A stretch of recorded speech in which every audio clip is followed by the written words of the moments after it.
Good morning everyone. কেমন আছেন সবাই? আশা করি সবাই ভালো আছেন। আমার একটি মিনি ব্লগে আপনাদের সকলকে স্বাগত জানাই। চলে এসেছি আবার একটা ছোট্ট ব্লগ নিয়ে। ভাবলাম যা কিছু দেখছি তার অল্প অল্প সব কিছুই আপনাদের সাথে শেয়ার করি। সান ফ্রান্সিসকো এসে গেছি আমরা, প্রায় 3 দিন হয়ে গেছে। আজ সকালে উঠেই আমরা বেরিয়ে পড়েছি আবার একটা নতুন জায়গায় যাব বলে। তাই যাবার আগে ভাবলাম এখানে একটা খুব সুন্দর রোড আছে, নাম হচ্ছে লোমবার্ড রোড। সান ফ্রান্সিসকোতে এসে আমরা আছি সান ফ্রান্সিসকোর ঠিক যেটা ডাউন টাউন, সেখানে মানে গোল্ডেন গেটের কাছাকাছি। আর এই জায়গাটা পুরো উঁচু নিচু জায়গা, রাস্তাগুলো এত আপ আর ডাউন যে কি বলবো। তার মধ্যে এই যে এই লোমবার্ড রোড রাস্তাটা আঁকা বাঁকা, তার উপরে আবার আপ মানে প্রচণ্ড আপ।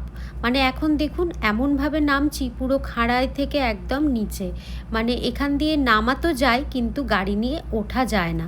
এঁকে বেঁকে এইভাবে রাস্তাটা দিয়ে নামতে হয়। কতটা উঁচু থেকে নামছি সেটা গাড়ি থেকে এতটা বোঝা যায় না, যদি সামনে থেকে কেউ দেখে তবেই বুঝতে পারে। এই দেখুন গাড়িটা নামলো ওই ওপর থেকে, এসে এসে আস্তে আস্তে নামলো। কিন্তু এই রাস্তাটার আশেপাশে যে বাড়িগুলো আছে সেই বাড়িগুলোই দেখার মতো, কারণ বাড়িগুলোর সামনে ফুল গাছ দিয়ে এত সুন্দর সাজানো, সেগুলো দেখার জন্যই সবাই পাশে যে সিঁড়ি করা আছে সেই সিঁড়ি দিয়ে উঠে উঠে যাচ্ছে। তো যাই হোক, চলুন, এখন আমাদের এই রোডটা দেখা হয়ে গেছে। এখন আমরা বেরিয়ে পড়েছি আর একটা নতুন জায়গায় যাব।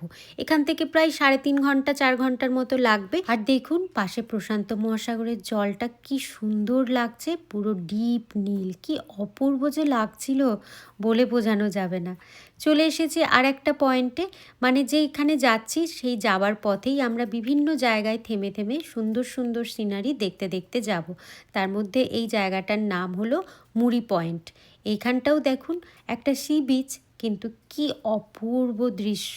যেতে যেতে যতগুলো জায়গা পাবো সবগুলোই মোটামুটি সি বিচ, কিন্তু সবগুলোই যেন এত সুন্দর আর এত একটার থেকে আর একটা আলাদা, যেন চোখ ফেরানো যায় না। সত্যি সবাই মিলে ঘুরতে আসা আর একা ঘুরতে আসার মধ্যে কিন্তু অনেক পার্থক্য। সবার সাথে ঘুরতে এলে যে কি মজা হয়।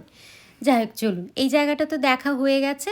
এখন আমরা আর একটা জায়গায় যাচ্ছি। আর যেতে যেতে হঠাৎ আবার চোখে পড়েছে এখানে এই গোলাপ ফুলের গাছগুলো যেন আগাছার মতোই বেড়ে উঠছে। আর আমার মনে হলো এখান থেকে একটা গোলাপ ফুল ছিঁড়ি, সাথে সাথে একটা ছিঁড়ে নিলাম, দেখছিলাম গন্ধ আছে কিনা। আর দেখুন গোলাপ ফুলের গাছগুলো কিন্তু এখানে আগাছার মতোই হয়ে আছে।